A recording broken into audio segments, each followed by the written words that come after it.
81 bab. Xon bilan Amin Hoji Sultonning o'tirsida orazliq paydo bo'lganligining bayoni. Bilmek kerakki, bu vaqaning jarayoni uzun. Uni tafsiliy bayon qilsak, asli maqsad yiroqda qoladi. Yig'ib aytganda, Qashqar Yosali haqidagi bayonda ismi zikr qilingan Mirza Ali Tag'ay tag'amga qarata to'lidan to'la hasad qiladi. Lekin uni oshkora bilindirmaydi.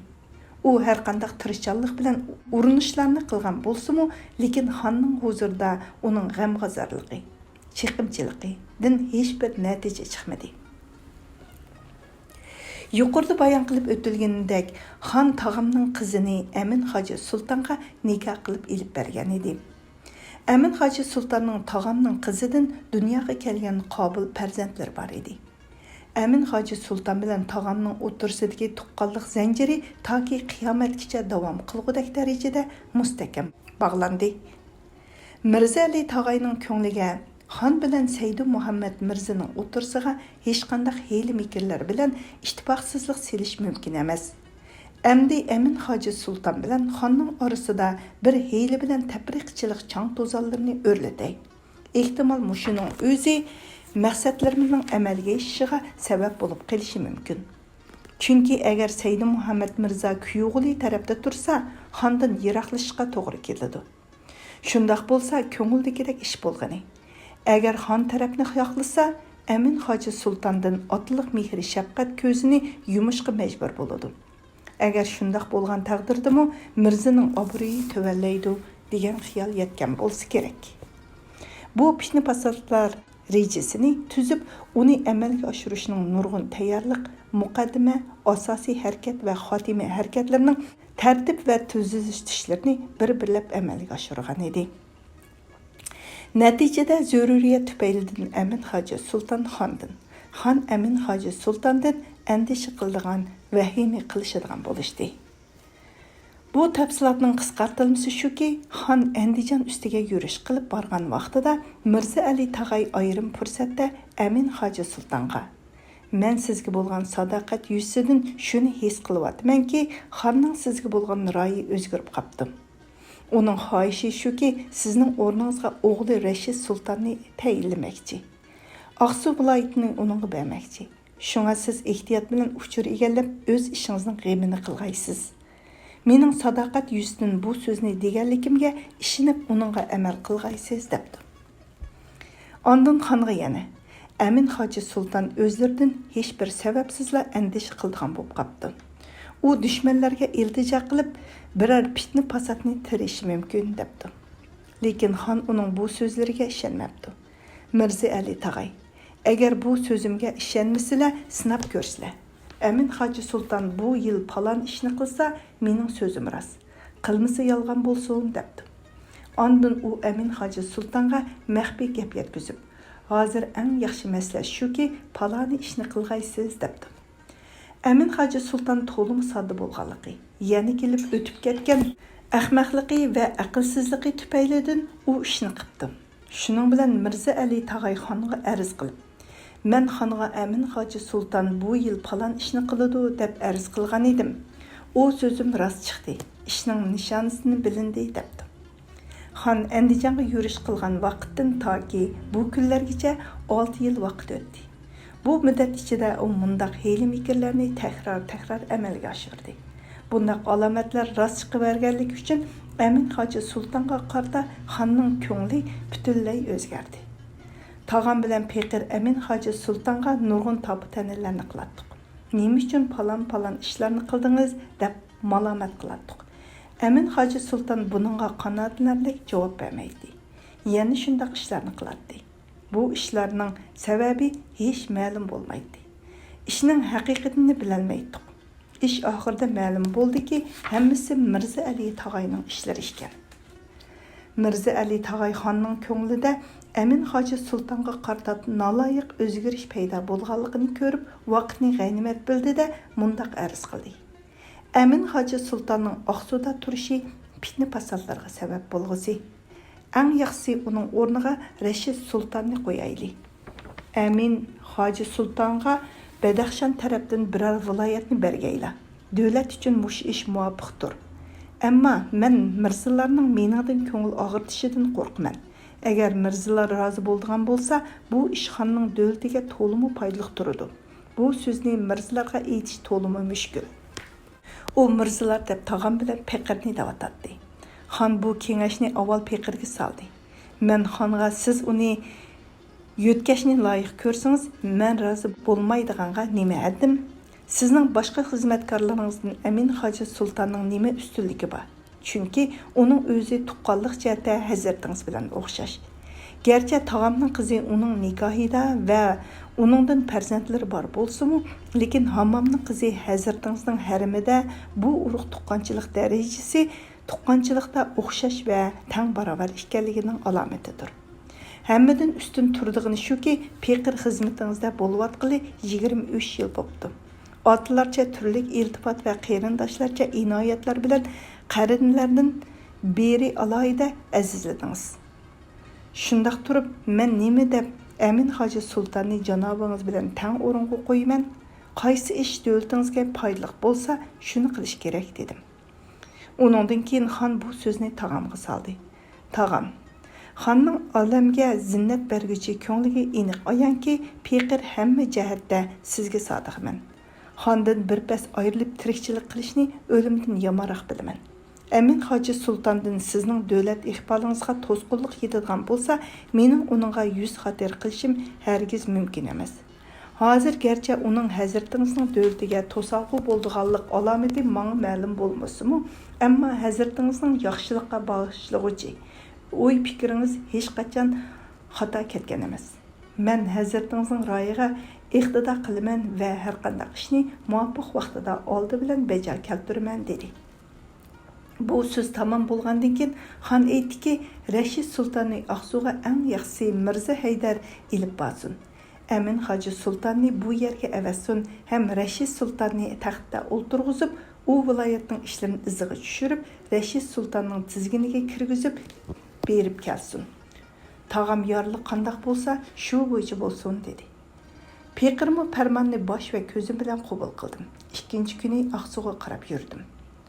Uşqa yetib kelgandiq. Qashqar yosalida nomi zikr qilib o'tilgan Shahbaz Mirza istiqbolimizga keldi. 3 dan o'tdik. Amin Hoji Sultonning tavalligidagi butkul xalq istiqbolimizga keldi. Amin Hoji Sulton har qancha kishi avatib, urug' tuqqanchilik va yor birodarchilik yuz xatirsini tashlab, yuzsizlik qilyapsiz. Nima bo'ldi?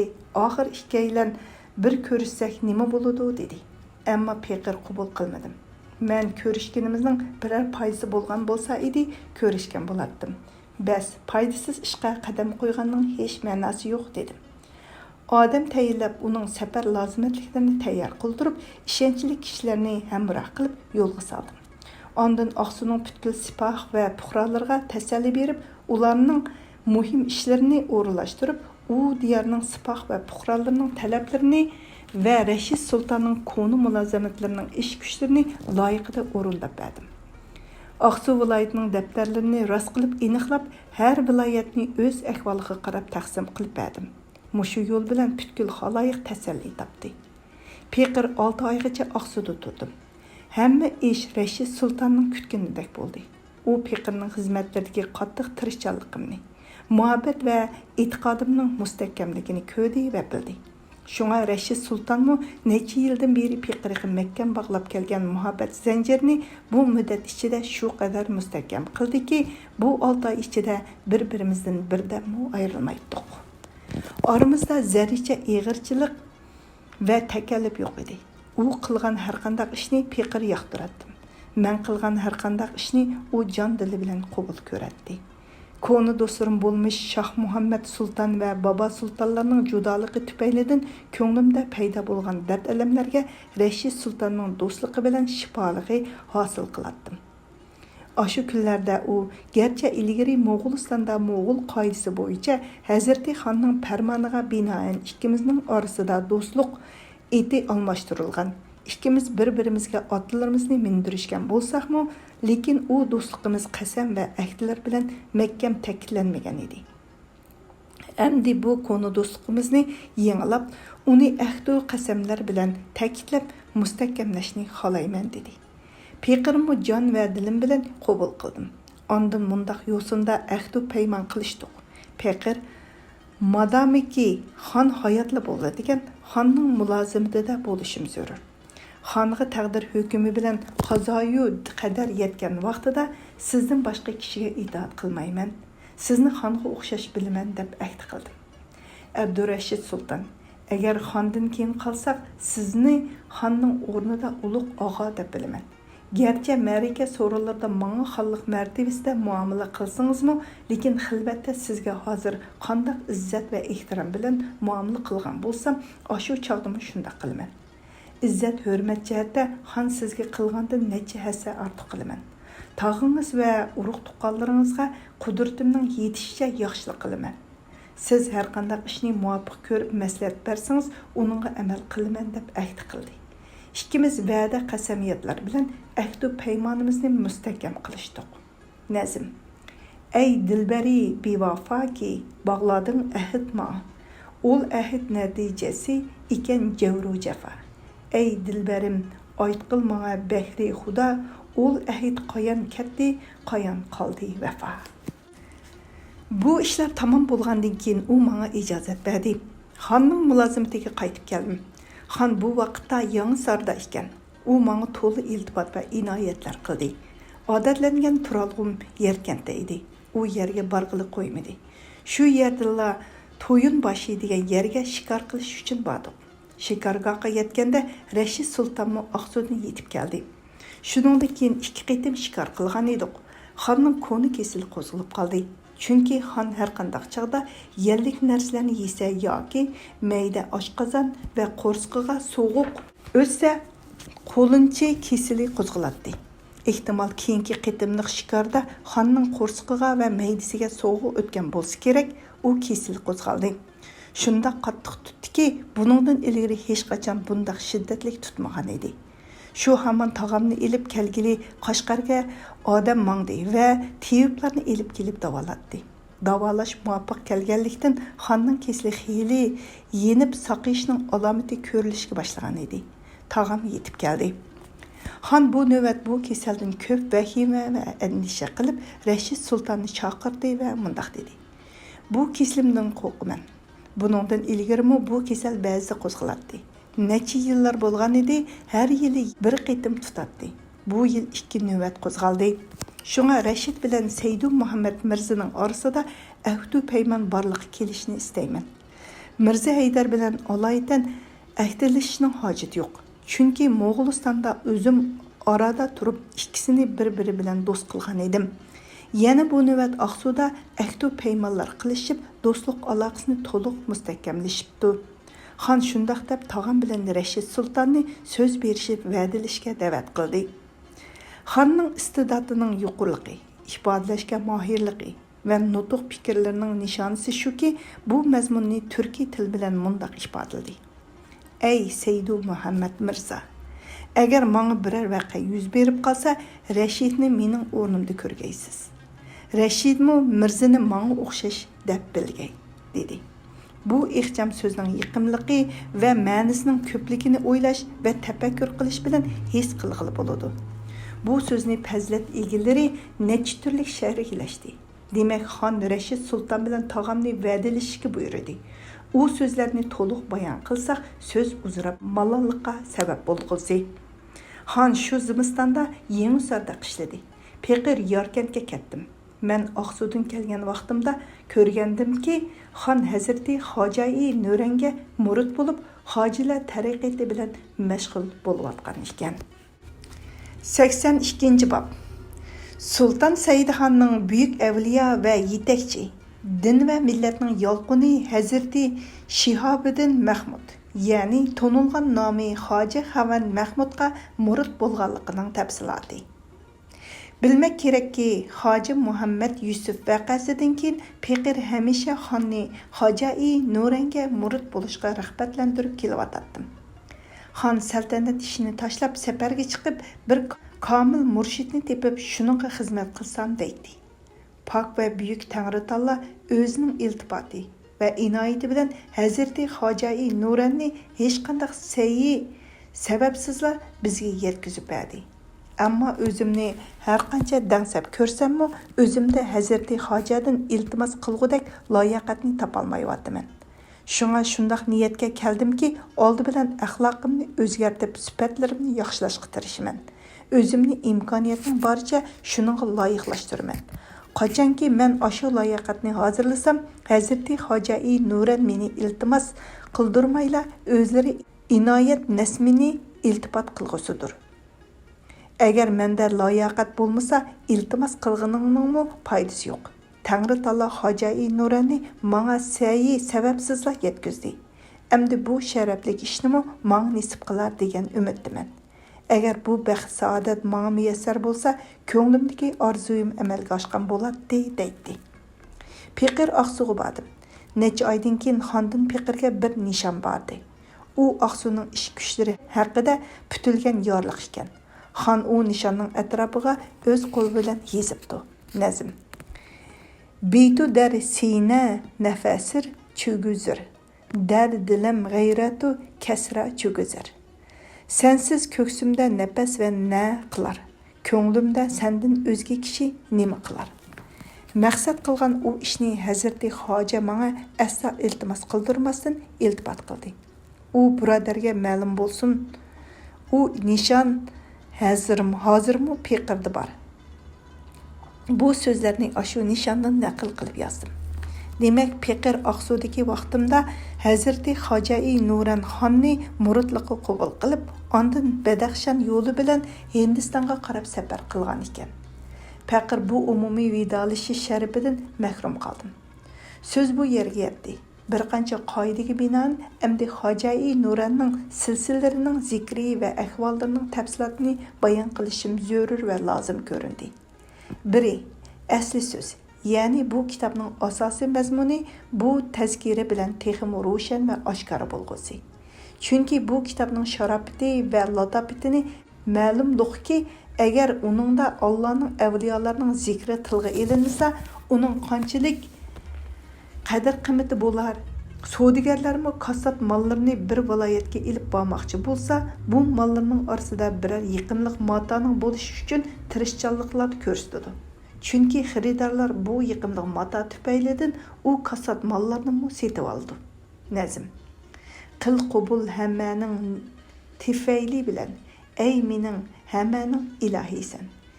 Yana biri, Allah yo'lidagi ulug' zotlarning kitoblaridan ko'rishimcha, qiyomat kuni eng oxirida butkul xaloyiqlarning behishga kirdig'ini behishga, do'zaxga kirdig'ini do'zaxga boradi. Shafaat ahli gunohkorlarga shafaat qiladi. Ehtimol hech kim shafaat qila olmaydigan, uningga shafaatga sabab va nijotlikqa bahona bo'lg'idek hech bir ish amal bo'lmagan bir kishimi chiqib qoladi. Bu chaqda minnatsiz iltifot qilguvchi va illatsiz inoyat qilguvchi Hazrati Tangri Taolo. Ey gunohkor banda, fani dunyodagi mening do'stlarimdan birarsining etini bilamsan deb so'raydi. U banda, "Ori, hey Xudovanda, palon buzurgning etini bilaman" deydi. Shu hamon u mehribon Alloh dargohining shundoq farmon keludiki, "Ey banda, borg'in beshga kirgin. Sana aşı dostlarımның etinin berketinden behini nesibi qildim." Demek Piqirmi her xil bahane ve her xil yollar bilen aşı büzürüklerinin ve haq rahmetiga erişken zatlarının zikrini qiliman. Ehtimal ularning tüpeylidin Tanrı'nın rahmetiga muvafiq bo'larman. Nazm. Yamanlarga hemşerde heyyi kerim. Birur yaxshilar hürmetidan naim. Şeyh Ebu Ali Daqqaq. Tangri uningga rahmat qilg'ay. O'zining munojatlarida ey Tangrim, agar men mag'firat va rahmatga loyiq bo'lmasam, menga do'stlaringning qatorida behishdan joy bermasang, umidim ko'ksiga radiya qo'llari bilan urib do'zaxga avatsang, hosi bilan ridoni qo'limdan ilib olma. Chunki hosi bilan rida so'pilar suratidagi do'stlaringning kiyimidir. Men ashu hosa va rida bilan billa do'zaxga boray va uniga ko'yay. Gerçi o dostlarının sübətləri dərəcəsiga yetəlmisimi, hər halda onların sürətlərdə boluşdan məhrum qılmağaysan. Rubai. Koyunda yürür neçə tümən əhli həvəs, kim tapqay ikən visalınğa dəs ilə rəs. Ölkim ani tapdı, davlati tapdı azim, hem tapmağay, elge tapmağan dağı bəs. Demek men ular cümlesinden bolmasam mı, her halda ularını esleydiğanlardan bolay. Ey pak Tanrım, bu sözünü hata kıldım. U büzrüklerinin etini tılgı iliş ve ularını esleş bilen könglimni hoşal kılımen. Rubai. Canaki visalin bana metlub erur. Ol yoksa xiyalin bana mergub erur. Ger devleti veslini tapalmaz canım, atını tilim derki bu hem huy erur. Yeni biri şu ki, küller defterinin varaqları çürükleşküsü. Ötkenler ehvallarının eslimisi, köngüller sahipsinden yoqalğısıdır. Demek sultanlar ve hakanlardan nam nişan kalmağısıdır. Vakti kelgende xalq palan xaqan büzrükler sepiga qo'shilganken deganni bilsa, shaksizki ularning ko'ngliga maqbul bo'lg'isi. Mana shu maqbulning o'zi ulug' Xudo xolsa mag'firatga sabab bo'lib qolishidan umid bor. Yana biri shuki, keyingi kishilar o'tganlarning ahvoliga nazar solsa, ehtimol ularga o'xshash yo'l tutib, Alloh taoloning avliyolaridan biror büzrük varga murid bo'lishga tirishqay. Ularning tirishchanligi sababidan egashguvchigimi, yo'lboshchigimi savob hosil bo'lg'usi va bu kitobni yozg'uvchi va ko'chirguvchigimi manfaat yetgusi. Ey olamning parvarishchisi, Tangri, amin. 83-bob. Hazreti Shihobiddin Hoji Xavan Mahmudning ahvollari va nasiblarining zikri. Bilmek kerakki, bu kitapның her qandaq yerida Hazreti Hoji Nuran degan söz kelsa, buningdan maqsad Hazreti Hoji Xavan Muhammaddir. Tangri uningga salomatlik va uzun umr ato qilgay. Ularning muborak otlari Shihobiddin Mahmuddir. İntayin ulug'lab ehtirom tufaylidan Hoji Xavan degan ism bilan tonilgandir. Bu ismni Hazreti İşan Hoji Ahrar uning sirlari muqaddas bo'lg'ay qo'ygan ekan. Chunki Hazreti İşanning otlarining ismi Mahmuddir. Bovisining ismi Shihobiddindir. Hazreti Hoji Xavan Mahmud bo'lsa, Hoji Muhammad Ibadullohning o'g'lidir. Hoji Muhammad Ibadulloh mashhur laqablari Hoji aka bo'lib, o'z davrining eng bilimlik va taqvodor kishisi edi. Tarixning Hijriya 908-yili. Hijriya 908-yili, miladiya 1502-1503 yillarga to'g'ri keldi. Farg'ona viloyatida olamdan o'tdi. Muborak jasadi Farg'onadan Toshkentga ilib kelindi. Hoji Muhammad Abdullah avliyolarning yetakchisi, murshidlarning qiblisi, Tangri dargohiga yaqin zot Hazreti Hoji Nasriddin Ubaydullah Ahrar, uning sirlari muqaddas bo'lg'ayning farzandidir. Bu kitapның her qandaq yerida Hazreti İşan degan söz kelsa, bu söz Hoji Ahrarni ko'rsatadi. Fiqir Hazreti Hoji Maxdumi Nuranning guhar tökkuchi tilidan anglagan edim. U zot mundaq degan edi. Buam Hazreti Hoji Ubaydullah olamdan o'tganda men 27 yoshda edim. Ya'ni u zotdan anglagan edim. Mundaq degan edi. Samarqandga tava shahar Sibizda bir bog' var. O bağda bir top üzme derhi var. O üzme derhiga Hazreti Bahaul Haq Vadin Naqshbandi, o aziz zatning sirlari muqaddas bo'lg'ay, yo'linib o'ltirgan ekan. Hazreti İşan o bağni shuning uchun tavarrik bilib setib olgan edi. O daraxtning oldida bir ko'l bor. Bir kuni kechasi ko'l libida Hazreti İşan meni va Hoji Ubaydullohni zikriga soldi. Hazreti Hoji Nuran yana shundaq mundaq degan edi. Hazreti İşanning hayotlik zamonlarida menga ma'id og'riqi chaplashdi. Og'riqim shu darajaga yetdiki, Mavarau nahrining teviblari davolashga ojiz keldi. Shunga kesilimni davolatish uchun oxir Xorasonga bordim.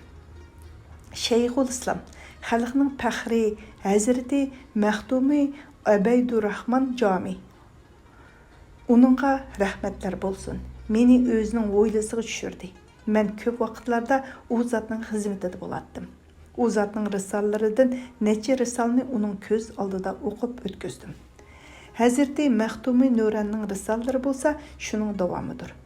Faqir bu risoldan shuni pamladimki, u zot Hazreti Mavlevi jamidan ko'p tarbiyalarni topgan ekan.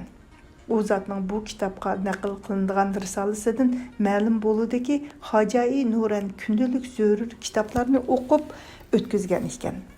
Hazreti Hojai Nuran Hazreti Ishon vafot bo'lgandan keyin Iroqqa bordi. U yerda Qozi Mirza Husayn Yazdi va Mir Sadriddinning suhbatlarida ko'p bo'ladi. U yerdan Shirozga bordi. U mundaq degan edi: Shirozda 6 yil turdim. Mevlana İmaniddin Mas'ud Iroq ziminida emas, balki butun olamdagi tiyublarning ustozi edi. Uningda tibobat o'qidim. Mevlana İmaniddin Mas'ud bilan birlikda Tejrid nomli kitobga sharhi yozgan edik va Mevlana Jaloliddinning oldiga elib berib, Muijiz nomli kitobda Mevlana Jaloliddin bilan birlikda sharhi yozgan edik. Uni Mevlana İmaniddin Mas'udning oldiga elib berib o'qidik. Hojai Nuran Shiroz Darush shifosida tibobat ilmlarini to'plagan ekan. U yerdan Rumga bordi. U yerdimi ilm tahsil qildi. Rumdan Misrga bordi. U yerni sharaflik va ko'ramlik ikki haramni ziyorat qilish sharafiga erishib haj qildi. Ondan Jiddai muborak yo'li orqali kema bilan daryodan yurib Gujarat hozirgi Hindistonning g'arbiy dengiz yoqasining shimolida Muharrirdan yo'li bilan Hindistonga keldi. U yerdan Kabulga keldi. Bu vaqtda Bobur podsho Kabulda edi. Peqirmi Kabulda edim. Bu ahvol yuqorida zikr qilib o'tildi. Hazreti Hojai Nuranning bu safari 23 yil davom qilgan edi. Bobur podsho Samarqandni olganda Hazreti Hojai Nuran Samarqandga keldi. Ondan tarixning Hijriya 931-yili. Hijriya 931-yili, milodiya 1524-1525-yillarga to'g'ri keldi. Qashqarga keldi. Bu ahvol yuqorida zikr qilib o'tildi. U zot mundaq degan edi: Samarqanddagi vaqtimda Hazreti Ishonning oldingi qatordagi mulozimlaridan bo'lgan Mevlana Qosim 2 otni elib kelib, Hazreti Ishon farmon qilib Hoji Xavan Mahmudga aytqin, bu 2 otni elib Qashqarga borsin dedi deb aytgan edi. Hazreti Hojai Nuran Qashqarga kelishdan ilgari tog'am laqva kesiliga duchor bo'lgan edi. Hazreti Hojai Nuran kelib davolgan edi, saqaydi. Shuningdan keyin 2 yil Qashqarda turdi. U zotning saodati va barakatidan muxlislar bahramon bo'ldi. Ondan Mansurxonning iltimos qilishi bilan Turpanga bordi va u yerda 3 yil turib, u diyordagi muxlislarni baxt saodat keltirguchi qadamlardan manfaatdor qildi. Xon lashkar kashlik safaridan qaytib kelgan chaqda tog'am issitqa kesiliga duchor bo'lgan edi. Shunga Hojai Nuran tog'amni davolash uchun Qashqarda turdi. Tog'am saqaygandan keyin Hazreti Hojai Nuran Yarkandga keldi. Hazreti Hoja Muhammad Yusuf Yarkandda edi. Hazreti Hojai Nuranning oldiga o'ylig'inida qarshi ilib chiqmadi. Shunga ularning orasida ko'ngilsizlik paydo bo'ldi. Oxir shu darajaga bordiki, yuqorida bayon qilib o'tildi. Demak, Hoja Muhammad Yusuf vafot bo'lgandan keyin Hazreti Hojai Nuran yangi sarga bordi. Xonmu Hazreti Hojai Nuranning mulozimatlarida shu qishni yangi sarda o'tkazdi. Bu zimistonda Hojai Nurandan ajoyib ahvollar ko'rildi. Hazreti Hojai Nuran Turpanga berishdan ilgari Peqirdan va mening yaqinlarimdan bir qancha xatoliklar sodir bo'lgan edi. Shundaq bayon qilinadiki, Alloh yo'lidagi avliyolarning bir ulug' maqomlarini futuvat, ya'ni mardonlik deb ataydi. Futuvat shuki xatolashgan va gunoh qilganlarni hargiz hijr qilmaydi. O'zir aytishga hojat qo'ymaydi. Demak, Hazreti Hojai Nuran Peqirga kam kutisiz futuvat qildi. Peqir doim u zotning mulozimatlarida edim. Shu kunlarda bir g'azal yozgan edim. Bu 3 beyt shuningdan o'zimda. Beyt: Ey xush on kaski dari meydi kaha jagard, naxti hasti geravi sagari sehba gerdi. Feyzi ruhul hudus hem nefesi men başet, men hem in kari tevanem ki Mesih'e kerdi. Layıqi efvi menem ekvaçe hacet, bemilik efvu layık nebud bergunahi nageret. Ey meyxanda o'ltirgan kishi, hayatın baylığı sözlük şarabıga tolgan camınga guru bolsun. Pak ruhlarning peyzi manga hem nefes boldi. Men şu kadar kuch quvvatga to'ldim ki, go'yo İsa payg'ambarning madadkorligiga erishgandek bo'ldim. Men şu kadar kechirimga erishdim ki, go'yo gunoh qilmagan odam kechirimga hojat bo'lmagandekla bo'lib qoldim. Hacai Nuranning saodatlik nazari buningga tushgandan keyin u zotning muborak chehralarida rahim shafqat nishonasi paydo bo'ldi. Men o'zimni uningga loyiq deb qarmasammi, u zot menga turli iltifotlarni ko'rsatdi va shu kunlarda Peqirga Hazrati Maxdumi Mavlevi Abdurahmon Jami uning sirlari muqaddas bo'lg'ay. Vafot bo'lgandan keyin u zotning yotgan yeridan ko'p qo'lyozmalar chiqdi. Shularning birini sizga putib beraman dedi va Peqirga putib berdi. Peqir uni sharaf va tabarruk bilib bu kitobga naql qildim. Hazreti Hacai Nuran bu iftixorlik putukni tarixning Hijriyat 937-yili Rajab oyida. Hijriyat 937-yili Rajab oyi milodiya 1531-yili 2-3 oylarga orasiga to'g'ri keladi. Yangi saata putib bergan edi. Bu sharafli qo'lyozmaning so'zlari bu kitobda aynan naql qilindi. Bu nusxada turkiy tilga tarjima qilindi. Bismillahirrahmanirrahim. Noiti shafqatlik va mehribon Allohning ismi bilan boshlayman. La ilaha degan so'z hidoyat beg'idagi lola kabidir. Uning ichida yakki yeganlik alifining millini. Mil ko'zga surma tortganda ishlatadigan uchi ushliq inchga tayoqcha. Uning ichida surma kabi qo'yibdi. U mil va surma bilan ko'r dilga illallohning panoligini ko'rish yiqilishibdi. Rubai. Köz surati La ilahe illallah din. La ilahe illallah bir Allah'dan başka ilah yok. Din. 4 eyligili 2 ha kabi düşmeye yakın. Ta la ma ilifq. Din ulgusudur ul elimin meşhudya cilvega irur erşi berin. Muhammed Resulullah. Muhammed Peygamber Allah'ın elçisi'nin bulaklarda guvalık şarapları kaynap durudu. Haruzarlık bayavının teşnanları ve bulakның tamçılardan behraman bolğusudur. Beyt. Zilali çeşmeyi haya heveytkim eyan olmuş. Muhammed 2 mimi çeşim sarıdın ravan olmuş.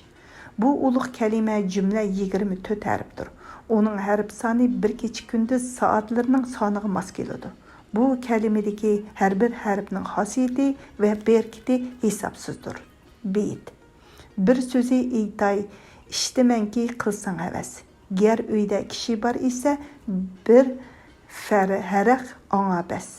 Chekit chivinga o'xshaydi. Bu kalimada chekit yo'q. Chunki bu kalimadan iborat hasal chivin tabiatli kishilarning bulg'ushidan xolidir. Beyt. Sunğul əngüşti şahadatniki bu şəhid xəbəs. Qalmağay taki dilində həvəsi təbii məgəs. Vəssalam.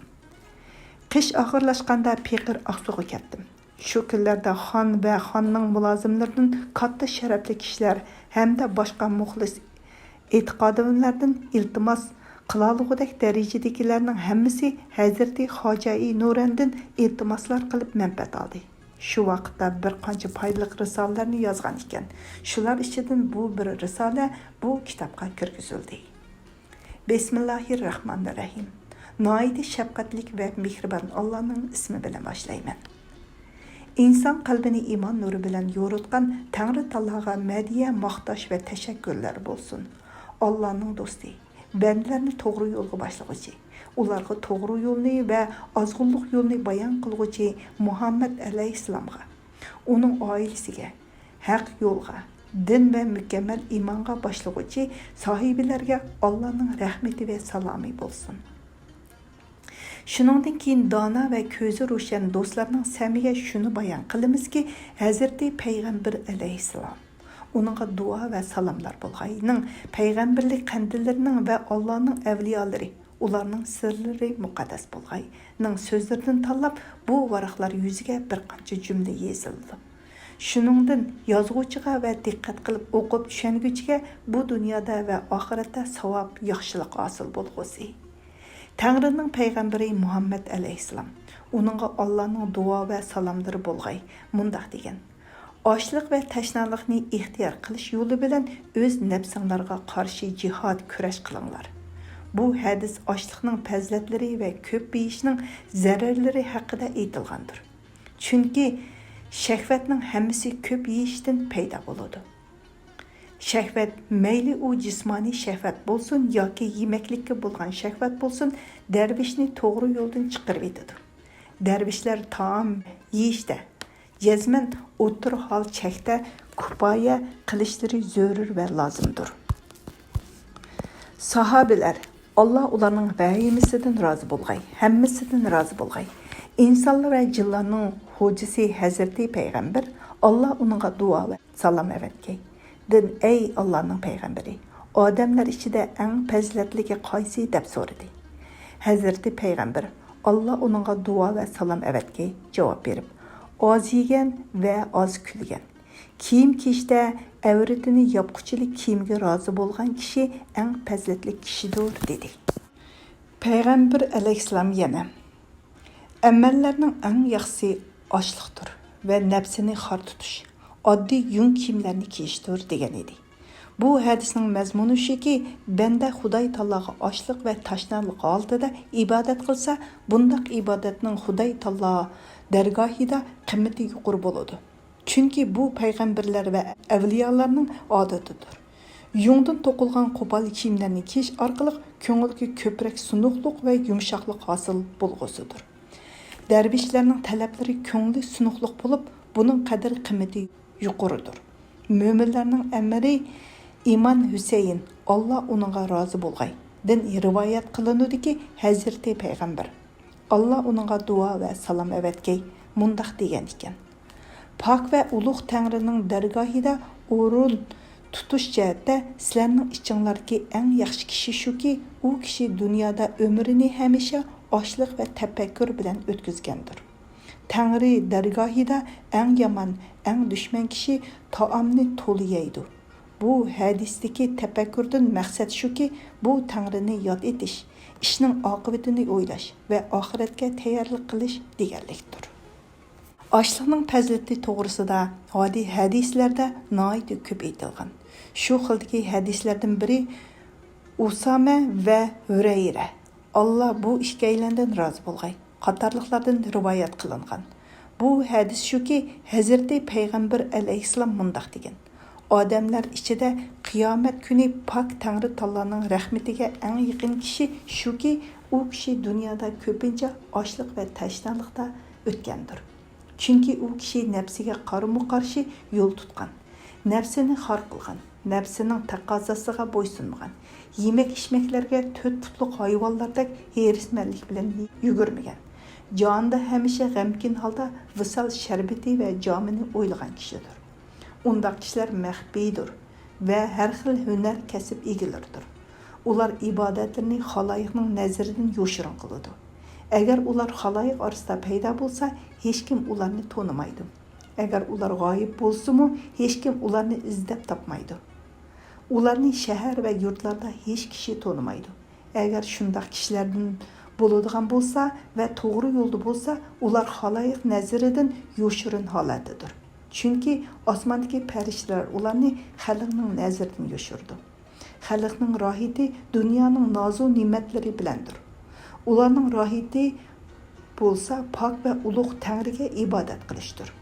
Avam xalq anbiya ve avliyalarning faoliyat ve axloqlarini zoyi qilg'usidir.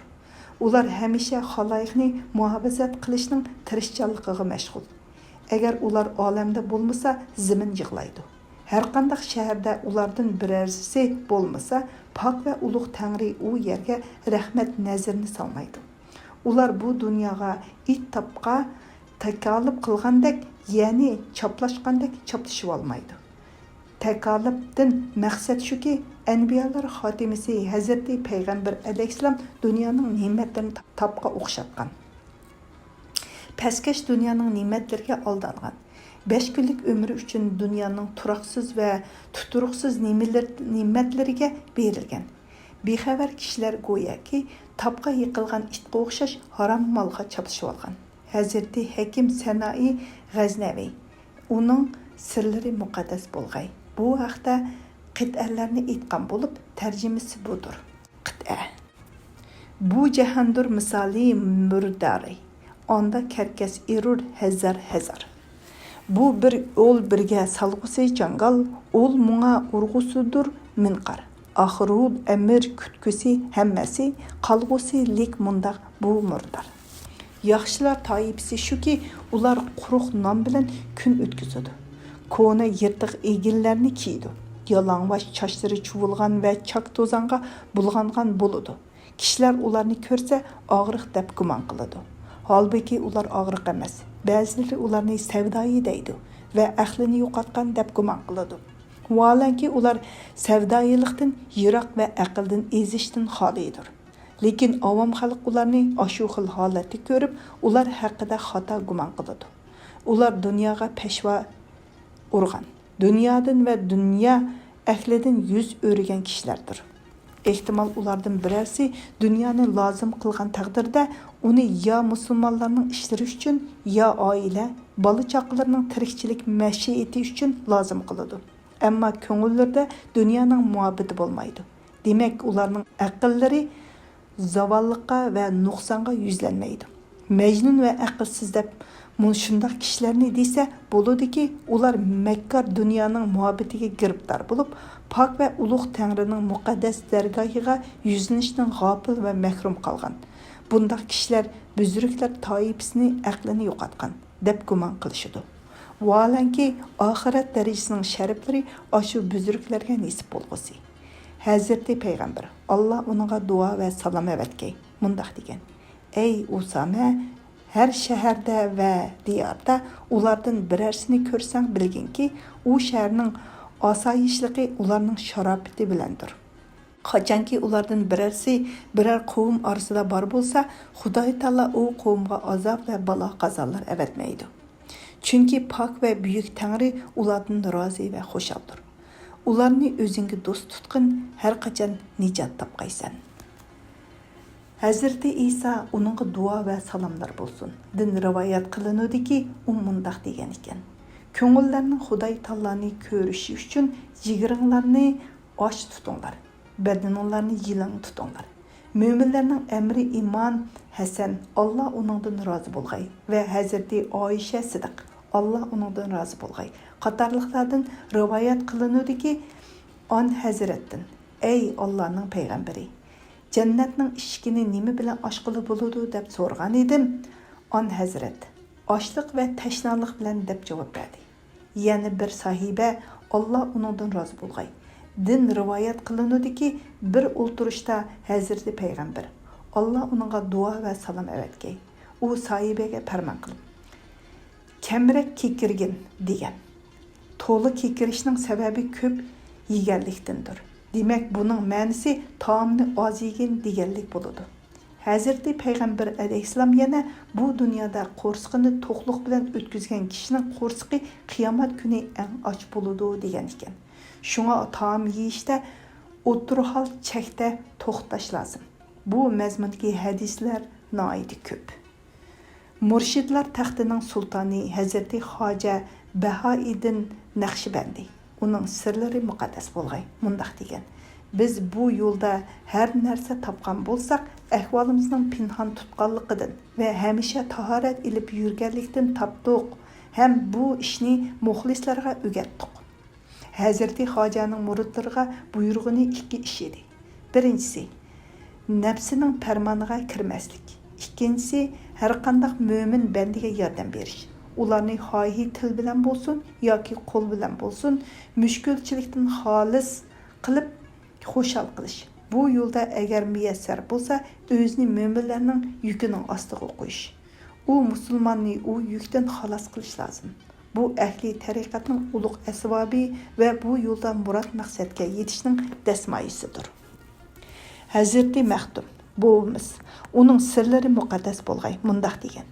Agar bir kishi Tangri uchun, Tangrining payg'ambari uchun Allohning kitobini va payg'ambarining sunnatini peshvo qilib, yana o'ng qo'liga buyuk Qur'onni, so'l qo'liga keramlik payg'ambarimizning hadislarini ilib, bu zamonning podshohlarining oldiga berib, mo'minlarning osoyishligi va muhim ishlari xususida so'z qilsa, bu haq va ulug' Tangri dargohidan yetgan katta saodat bo'ladi. Buning hech qanday nomusliq yeri yo'q. Mecazi padişahlar Hazreti Peygamber Allah onunğa dua ve salam evetgey. Ning şeriatini xarlasa, şeriat hükümege amel qılmasa, mana bunun özü numustur. Şundaq naql qılınıdı ki, ötken zamanda Allah yolidagi ulug' zatlardan biri musulmonlarning muhim ishlarini bitirish uchun padişahlar huzuriga berib tirishchanlik ko'rsatib harakat qiladi. Lekin qabul qilinmaydi. Ba'zi murid muxlislari uningga Padişah aytgan so'zlaringizni qabul qilmagandan keyin o'zingizni obro'siz qilib yurganingizning hech foydasi yo'q-ku deydi. Bu aziz ularga mundaq debdi: Ey aqlsizlar, Muhammad Mustafa Tangri uningga duo va salom evetgey. Ning shariati rivojlansa va joriy qilinsa, shuning o'zi obro'ydir. Mening tirishchanligim shuning uchundir. Buningdan boshqa ishni men obro'y deb bilmayman. Bilish kerakki, dervish uchun to'g'ri yo'l g'aflat emas, balki oxirat yo'lidir. Shunga dervish doim tahorat bilan yurishi va hamisha Allohni yod etishga mashg'ul bo'lishi lozim. Balkim tahorat sundirgan vaqtda zikr etish adabsizlikdir. Tilda emas, dilda zikr qilgan bo'lsa, bu holda u kishi ixtiyorsiz zikr qilgan bo'ladi. Buningdan kerak yo'q. Banda hamisha Tangri yodi bilan bo'lsin. Hazreti Mevlana Jaloliddin Rumi uning sirlari muqaddas bo'lg'ay mundaq deydi: Xaloyiq xalo joyda istinja vaqtida Tangri taoloning sharafli ismlarini aytqili bo'lmaydi deyishidi. Ammo sulton otga mingan holatidir. Ot bechoradir. Otga ixtiyor yo'qdir. Banda hamma aysh ishrat, lazzat ne'mat Xudoy taoloning zikridan va uning otlaridan hosil bo'lganligini bilish kerak. Qolganlarning hammasi buning oldida hech nimaga arzimaydi. Bu mazmunda Hazreti Maxduma Kirami Mevlana Abdurrahman Jami uning sirlari muqaddas bo'lg'ay mundaq degan: Nazm: Ey bulbuli jon ziyodi tu mera, vey mayai umras ziyade tu mera. G'amhahi jahan ra hamma dar payi fikan, zevqiki dahtat dast ziyadi tu mera. Ey sening yoding bilan jon bulbulim mas bo'ldi. Seni yod etish hayotim desmaysi bo'ldi. Seni yod etishning shodligi tutqanda jahon g'amlarining hammasi payham bo'ldi. Banda Tangrini yod etishga muvaffaq bo'lsa, sharaflik vaqtlarini ashu yaratquchining yodi bilan o'tkazsa, buningdanmi yaxshiroq qanday xushallik, qanday rohat farog'at bo'lsin. Bu dunyoda naz ne'matlar noit ko'p, lekin uni ko'p odamlar bilmaydi. Oxiratdagi fazilat va yaxshiliklar, ya'ni ashu cheksiz va putmas tugmas nozu ne'matlarni ko'plagan ko'zlar ko'rolmaydi. Bu haqdagi gap so'z, va'dalarni Qur'on va hadisda aytilgan nutqlarni ko'p quloqlar anglamaydi yoki quloqda tutmaydi. Banda hammilga mahmil o'ltirib safar qilish uchun to'gi ustiga o'rnatilgan kajova. O'ltirib jaziba bilan sulton tarafga berish uchun oldi bilan g'ashlik va xiralikliklarning gunohlik qilmishlarining bulg'ashlaridan, shaytonning vasvasasidan pok bo'lish zarur. Bit. Herçe cüz dost birun mikonam az xilvet edil. Key büvet der harami şah macali degeran. Köngül xilvetinden dostun başkasını imkan bar çıqırıp etimen. Şah harimide başkalarının turuşu qaçan mümkün bolsun. Bende özede Allah'ın zoq iştiyaqını payda qilishqa her vaqt tirishsin. Bu baxit saadetni qo'lga keltirishning chorasi shuki, doim ojiz va so'lg'inlarning ko'nglini xush qilsin va ularning ziyoratini qabul qilsin. Payg'ambarlar, Alloh ularga salom evetgay. Ning va avliyolar, ularning sirlari muqaddas bo'lg'ay. Ning ruhlaridan madad tilsin. Mo'minlarning ko'ngliga shodlik yetkizsin. Shu orqali bu baxit muyassar bo'ladi. Demek, bende haqiqiy dilga erishish kerak. Nazm. Tan agar bechoradur, boshima kelturmang tabib. Ey azizim, tan ishidur sahil, fikri dil qiling. Ahli dillar oldida darddan betar bedardlik, chora tadbir aylaban bir dardli dil hosil qiling. Dil hosil qilish shundoq bo'ladi-ki, chin ko'nglidan tavba qilish bilan ojizlik niyati birlashsa, undaq kishida pok ko'ngil hosil bo'ladi-da, u kishi takabburlik va manmanlikni ko'nglidan chiqarib tashlaydi. Uning muhtojligi va tavozusi Xudoy taoloning hamma bandalaridan shuncha ortiq bo'ladi. Nazm. Ta tirik murod qilsang 100 ma'bat. Bir bor sana murod bo'lmas hosil. Tangri taoloning oldida o'zini shu qadar arzimas va ojiz bilish kerakki, o'z nazarda o'zidan ojizroq kishi yo'q bo'lsin.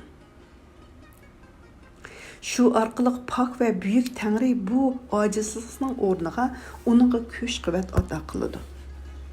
İltifot va rahmat eshigini ochadi. Nazm. Chun bahor ichra bo'lur sar sabzirang. Haq bo'lg'il ta gul unga yerang birang. Hazreti Peygamber Allah onunğa dua ve salam evetkey. Mundaq degan. Her kişi Allah rızalығы üçün kemtar bolsa, Allah onun mərtebesini yuqur qılıdı. Her kişi təkəbbürlük qılsa, onu xar ve pəs qılıdı. Yani biri, aciz bəndə özünün yaxşı yaman əhvalını Xudanın başqa bəndiləri bilməyənlikdən onu rədd qılsın, yoki qobul qılsın, bununla səvər qılıdı. Çünki pak Tanrı Allah. Tangri Taala bendilerinin süpetlerini her xil libaslar içinde yoşurup saklaydı. Mening chidirimning ostidagi avliyalarimni mendan boshqalar toniy olmaydi degan hadise Quddisi shularning sha'nida aytilgan. Yana bir hadis bor.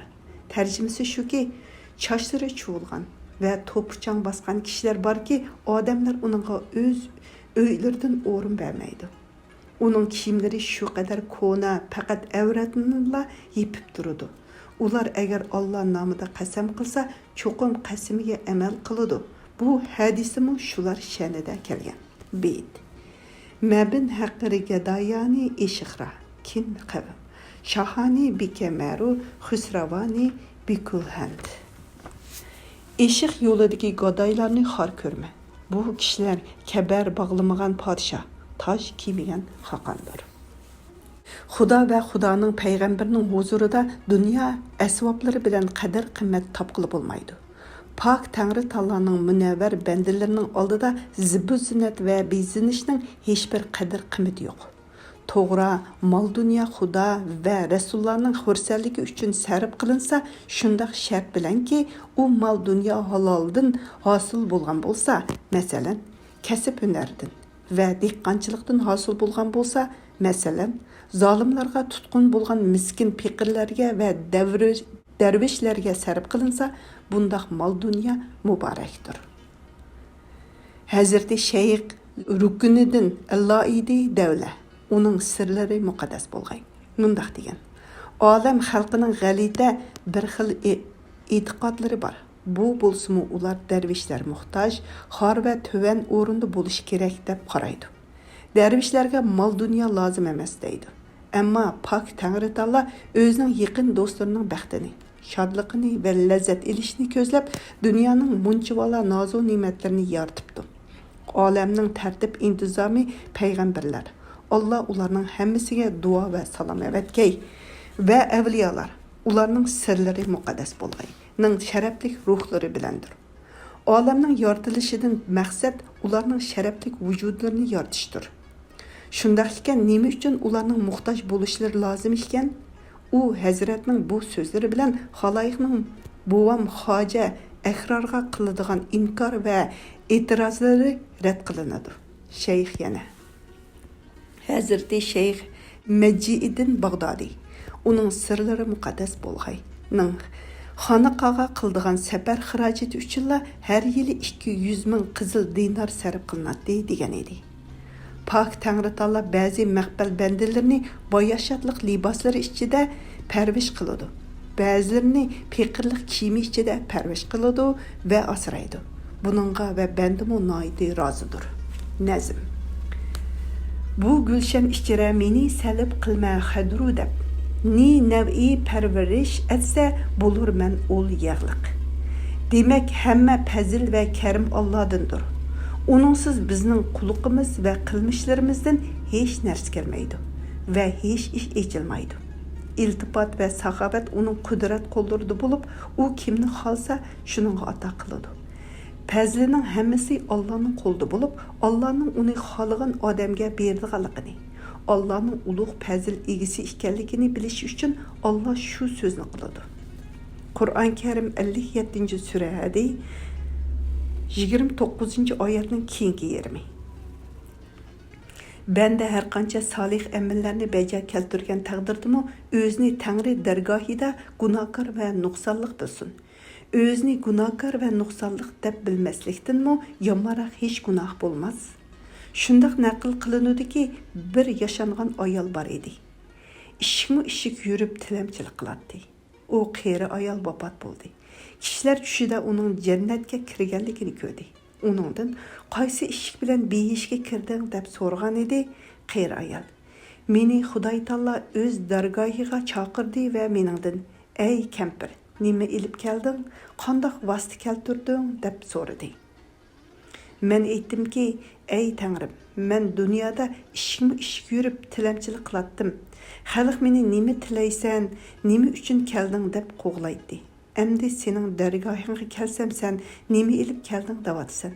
Sen saxovatlik podshohsan. Menda sening dargohingga keltirgidek hech narsa yo'q. Sendan bu ojizga mundaq deyishingning nima keragi bor deyishni tilayman. Bu so'zimdan keyin Tangri taoloning rahim shafqati keldi-da, bu bandamni behishga ilib beringlar. U yerda nimani xolsa beringlar deb farmon qildi. Şu sebep bilen bu orunga eriştim deb cevap beripti. Allah'ın ve ahiretinin yoluga qadam qo'ygan kishi dünya taalluqatning ko'ngilni asta so'utish uchun mal dunyolarga bo'lgan muhabbatni azaytish kerak. Shug'ullanishni qaror qilgan mashg'ulotni hamisha izchil davomlashtirmaguncha bu martaba hosil bo'lmaydi. Bende shundaq bo'lishi kerakki, mal dunyolari qancha ko'p bo'lsa-mu, uningga muhabbati oz bo'lsin.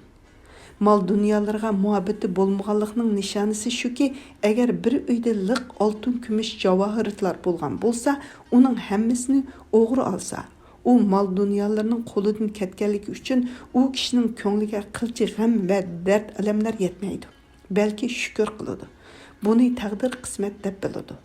Tangri taoloning uni mal dunyolardan ajratishi, o'ziga mashg'ul qilishni xohlaganligi deb tushunadi. Hazreti Farididdin Attar, onun sirlari muqaddas bo'lg'ay mundaq degan ekan. Tarjimasi budur. Masnavi. Avval o'zdan dasni gutoh qil, qo'pqil ondan so'ngra azmi roh qil. Toki bo'lmay avvalo sen pokbaz, yurgali bo'lmas sana rohi namoz. Das qo'lni o'zdan ko'ta qisqa qilishdan maqsad shuki, bu oldi bilan Allohdan boshqasining muhabbati baro-baro ko'ngildan yiroq bo'lishi. Muhabbat hamon ulug'liq va yuksak fazilat egisi bo'lgan Tangri tarafga bo'lishi kerak deganlikdir. Tangrining elchisi Muhammad alayhissalomga ergishishga tirishchanlik ko'rsatish, mayli buyurilgan yoki cheklangan ishlarning hammasida Allohning payg'ambariga bo'ysunishdan tashqariga qadam qo'ymaslik deganlikdir. Bu dünya ve ahirette hamma davlat ve saadetke erişishning vositasi ana shu. Bende hamisha o'zining istidat ve qobiliyati uchun tirishchanlik qilish kerak. Gerçi istidat ve qobiliyatning hosil bo'lishi pak Tangri taoloning inoyati ve ato qilishiga bog'liq bo'lsa-mu, lekin ulug' Tangri bu jihatda bandaga qisman ixtiyorni bergan. Shunga mayli podshoh yoki gadoy bo'lsin, hamma kishi Alloh taoloning ishiq muhabbatiga hozirlanish uchun pak Allohni rozi qilishga o'z ixtiyorligi bilan tirishchanlik ko'rsatishi lozim. Nazm. Ishiq duriki bo'ldi ona jilvi gohim. Gohi libosi shoh, gohi kisvati gada. Yani shuni bilginki, Xudoning va Xudoning payg'ambarining huzurida, Tangri dargohidagi minabar buzruklarning nazarida aniqki, sunuq vayrona ko'ngillarni yasashning bu yo'lda foydalari ko'p. Nazm. vayron ko'ngil ichida qo'yar eshiq ganjini. Ma'ur olur diliki xarab o'ldi o'lbasi. Xudoy taoloning yaxshi bandalarining ko'ngliga tutishish uchun bir yo'l tepishqa va ularning nazarlarining berkitidan maqsadlarga erishishga harakat qilmoq kerak. Beyt. Ja kundurun pak zamirki aqibat. Zin şevei kar qatra berdanga keşit. Pak ko'ngillar ichida o'rinlashqin. Bu orqali dardmanlar yoshlarni surgan.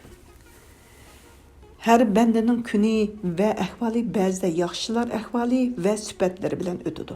Ya'ni ba'zida uning kuni va holati badkirdod shaytonning va yomonlarning raftari bilan o'tadi. U banda oldingi kuni va oldingi ahvolda Xudoy taoloni texi astin chiqarmagan. Keyingi kuni va keyingi ahvolda u banda Xudoy taolodan g'ofil bo'lgan va kecha-kunduz o'zini yomon niyatlik nafsining havoyi havisiga qul qilgan holda kun o'tkazgan. Bundaq kunlar uchun tavba qilib, Tangriga istig'fora aytmoq kerak. Yiqmaydigan kishilar o'zining rohati va imkoniyatini ko'zlab ochiqlanishi mumkin. Bundaq ochiqlanish bo'lgunchilik qo'zg'aydi. Ko'ngilni parakand qildi. Bundaqlar Xudoy taolodan yiroqlashib ketadi. Ochiqlanish Xudo va Rasulining rizoligi uchun bo'lsa to'g'ri bo'ladi. Tangrining payg'ambari Alloh uningga duo va salom avatgay.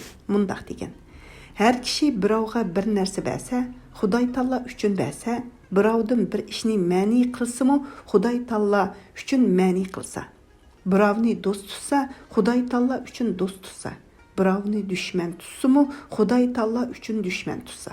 Demak, u kishi haqiqatan iymonning mukammal bo'lishini talab qilgan bo'ladi. Agar buni o'z nafsi va havoyu havasi uchun qilsa, tariqatda u kishining nuqsonlari ko'p bo'lgan bo'ladi. Shunga har qachon bandalar sulh yo'lidagi to'salg'ulardan halqib o'tish kerak. Shundala Xudoy taolo u bandalarga oshinolik paydo qiladi. Xudoy taoloni yod etishning lazzati muyassar bo'lib, u banda dunyodan va dunyo ahlidan ajrilib chiqadi. Bu holat muyassar bo'lsa, jazm qilsinki, buyuklik egisi bo'lgan Hazrati Tangrining rahmat ishigi uningga ichilibdi. U banda Xudoy taoloni yodiga elish orqali xushal bo'ladi. Agar u mangulik hayotga erishgan taqdirdami, Tangri taoloni yod etishdan birdammi g'ofil bo'lmaydi. Agar Tangrining mukofoti va ne'mati texi ayon bo'lmagan taqdirdami, oxiratda bu ishi badiliga uningga ashundoq yuqori martaba ato qilinsin. Hamma payg'ambarlar, Alloh u payg'ambarlarning hammasiga salomlarni avatgay va vahima avliyolar, Alloh ularning sirlarini muqaddas qilgay ning odati ashundoq bo'lgan.